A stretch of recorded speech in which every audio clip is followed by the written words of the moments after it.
এই জাস্ট আমরা খেয়ে দিয়ে উঠলাম, এখন 4:30 বাজে। এই ওদের গাড়ি এসে কি যে টেনশান টেনশান বাবা, সেই সকাল 6টায় বেরিয়েছে, যা তবুও তো তাড়াতাড়ি পৌঁছে গেল। ওই রাস্তা বাবা ভাই মজা, ওর মধ্যে খালি পাহাড় আর পাহাড়। দরজা খোলো।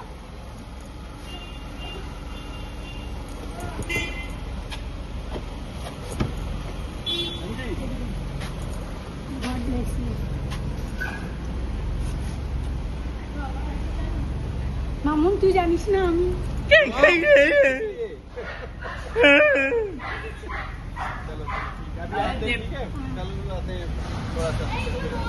বাবুর কাছে ওখানকার গল্প শুনতে শুনতে সন্ধে হলো। এখন বাজে 7টা। আমি চা বানিয়ে নিয়েছি, আর একে দেখো সারাক্ষণ ওর ঝন্টুর পিছনে লেগে আছে। ওই যে একটা হাতে কি নিয়েছে, আর ওর বলটা নিয়ে সারাক্ষণ ওর থেকে বল নিয়ে নেবে, এই করবে তাই করবে। এত গরম পড়েছে না, চা খাওয়াও যাচ্ছে না। আমি তো আমার হাফ কাপ চা নিয়েছি। গুড ইভিনিং, সবাই কেমন আছো? আশা করি সবাই ভালো আছো, আমরাও ভালো আছি। অবশেষে টেনশান খতম হলো। আজকে এই বিকেলবেলা 4:30টার সময় ওরা বাড়ি ফিরেছে। কী যে টেনশান এই কটা দিন, আমি আর তোমাদের বুঝিয়ে বলতে পারবো না।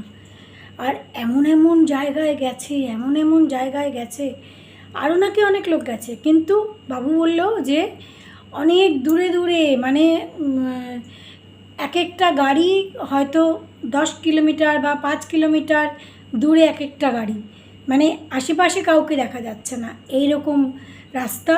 আর একদিকে পুরো পাহাড়, একদিকে পুরো খাদ, কি সাংঘাতিক, আর কত উঁচু। আমার তো দেখে দেখেই অবস্থা খারাপ। বাবু বলে প্রত্যেকের একবার যাওয়া উচিত ওখানে, কিন্তু বলে ওখানে গেলে আলাদাই মনের একটা ব্যাপার হয়।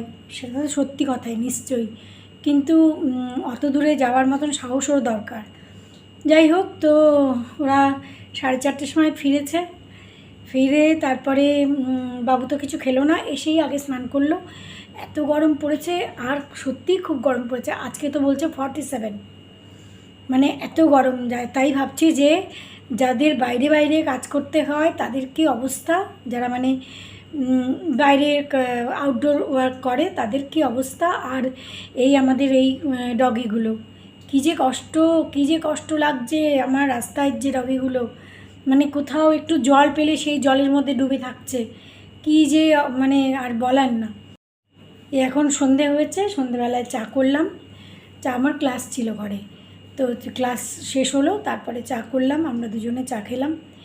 বাবুকে ম্যাগি বানিয়ে দিলাম, অনেক দিন ধরে ও বলছে কী খাবো সন্ধেবেলা। এসে তো কিচ্ছু খায়নি, এসে স্নান করেই একদম ঘরে এসি চালিয়ে তারপরে বলছে যে কী খাবো। আমি বললাম ম্যাগি করে দিচ্ছি, ম্যাগি বানিয়ে দিলাম। তারপরে এখন সন্ধেবেলা, রাত্রিবেলার একটু খাওয়া দাওয়া একটু চিন্তাভাবনা করতে হবে। তার মধ্যে আমার কাজের বউটা বলে গেল কালকে আসবে না। এবার রাত্রিবেলার যথারীতি সমস্ত কিছু গুছিয়ে রাখতে হবে। এবার বাবু ছুটি নিয়েছিল বোধহয়, ওদের রোববারে আসার কথা ছিল, সোমবারে জয়েন করার কথা ছিল, সেখানে সোম মঙ্গল, আজকে বুধবারে এলো ওরা। তো কালকে বলছে যেতেই হবে, না গেলে কোনো উপায় নেই, যেতেই হবে। আমি চা খেয়েই না আমি মেশিনটা লাগিয়ে দিয়েছি, এত গরম বাইরে। তো রাত্রিবেলা সন্ধেবেলায় সব শুকিয়ে যাবে।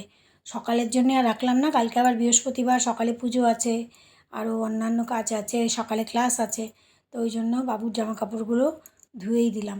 অনেকগুলো ফুল প্যান্ট, হাফ প্যান্ট, তারপরে ওর অনেকগুলো টি শার্ট, যেগুলো নিয়ে গিয়েছিলো আর কি প্রত্যেক দিনের, এই 10 দিনে, প্রায় 9 দিনে। এবারে সবথেকে লম্বা ট্যুর ছিল ওদের, 9 দিনে বাড়ি এলো, মানে 10 দিনের দিন বাড়ি এলো। এত লম্বা ট্যুর ওদের কোনো দিনও হয়নি। একবারে তো হয়নি, দুবার করে মেশিন লাগাতে হলো। এখনও বাইরে যেন আগুনের হলকা চলছে। আজকে নাকি 47 ছিল টেম্পারেচার, কী অসহ্য রকমের গরম তাপ, মনে হচ্ছে যেন বাইরে বেরোলে মনে হচ্ছে যেন বয়লারের মধ্যে ঢুকে গেল। তারপর রাত্রের পর্ব, 3টে না লেগ পিস ছিল, ওইগুলোকে একটুখানি ম্যারিনেট করে রেখেছিলাম, তো ওইগুলোই বসিয়ে দিলাম, যে বাবুর মতন হয়ে যাবে। এ তো খেতে চায়, অল্প একটু তেল দিয়ে চিকেনটা বসিয়ে দিলাম, বাবুর মতন হয়ে যাবে। আর আমাদের দেখি আমাদের রুটি খাওয়ার জন্য কি করি। দুপুরে তো আমার ওই যে আলু পটলের পোস্ত ছিল আর ডাল ছিল, ওই দিয়ে আমরা দুজনে খেয়েছি। এত গরম পড়েছে না, বলছিলাম না প্রচণ্ড গরম। তো এই দেখো আমার সেই হোমমেড ফ্যান, গত বছরই বানিয়েছিল, দেখিয়েছিলাম না তোমাদের। এই যে হোমমেড ফ্যান, মুখে আর গলায় একটু হাওয়া লাগছে। এটা যদি আরেকটু বড় হতো মোটরটা, এই ফ্যানগুলো, তাহলে ভালো হতো, কিন্তু বলছে বড় আর হচ্ছে না। কিন্তু এইটুকুতেই আমার অনেক আরাম হচ্ছে। হোমমেড ফ্যান গতবারে দেখিয়েছিলাম, তোমাদের মনে আছে কিনা জানি না। এটা এখন কিন্তু অনেক কাজে দিচ্ছে। দেখ ঠিক হয়েছে কিনা। আমি ওই ইয়েতে মাইক্রোওয়েভে বানাইনি, একটু ঝোল ঝোল বানিয়েছি রুটি দিয়ে খাওয়ার জন্য। ঠিক আছে? হ্যাঁ, ম্যারিনেট করে রেখেছিলাম আগে। ভালো আছে। দেখেছো কেমন করে বসে আজকে খাচ্ছে। এই কদিন কত কাণ্ড করে, আমি গায়ে মাথায় হাত বুলিয়েছি, পিছনে বসেছি, ওই সোফায় আমি বসেছি, এ খাওয়াচ্ছে আর আমি তার মাথায় গায়ে হাত বুলাচ্ছি, তারপরে খাওয়ানো হয়েছে। আজকে বাবুকে খেতে দিয়েছি আর ওই যে ওখানে বসে চুপচাপ খাচ্ছে। আর আমাদের জন্য ভাবলাম একটুখানি বাটি চচ্চড়ি করে নিই। টুসির কাছে না কয়েকদিন ধরে শুনছিলাম বাটি চচ্চড়ি খাচ্ছি, তো দুটো আলু দিয়ে আমি একটু আমাদের দুজনের মতন বাটি চচ্চড়ি, খুব ভালো লাগে খেতে। সব একসাথে দিয়ে জল দিয়ে 1 চামচ তেল, 1 চামচেরও কম তেল, আর নুন লঙ্কা একটু দিয়ে, কাঁচা লঙ্কা ছিল না, শুকনো লঙ্কার গুঁড়োই দিয়েছি একটু। এই দেখো আমার জামা কাপড়গুলো শুকিয়েও গেছে, এখন 11টাও বাজেনি, 11:15 বাজে। এ দেখো একদম সব মোটা মোটা প্যান্টগুলোও সব শুকিয়ে গেছে। এত গরম, এত গরম আর বলার না। কাজ করতে আসবে না বলে গেছে, তো ওই জন্য বাসন টাসন সব ধুয়ে রাখলাম। কেননা সকালবেলা উঠে কিছু করা মানে, আর ওই কতগুলো সিঙ্কের মধ্যে বাসন থাকবে, একদম দেখা যায় না চোখে, তার জন্য সব ধুয়ে রাখলাম। রাত্রিবেলায় মোটামুটি জামা কাপড়গুলো সব শুকিয়ে গেছে, 2-3টে প্যান্ট শুকোয়নি, ওগুলো বারান্দায় মেলে দিয়েছি। আর মোটামুটি সবই শুকিয়ে গেছে। এত গরম এখনও বাইরে, এখন 11:30 বাজে, এখন এত গরম বাইরে যে বলার না। মানে আবার সকালবেলা ওই ঠান্ডা হতে না হতেই তো আবার রোদ উঠে যাবে।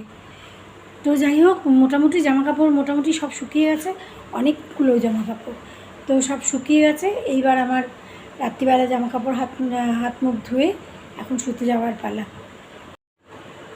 ওরা বেড়াতে গেছে আর আমার টেনশান, কি বলবো, আর বলার কথা না। আর এমন জায়গায় বেড়াতে গেছে, সর্বনাশ।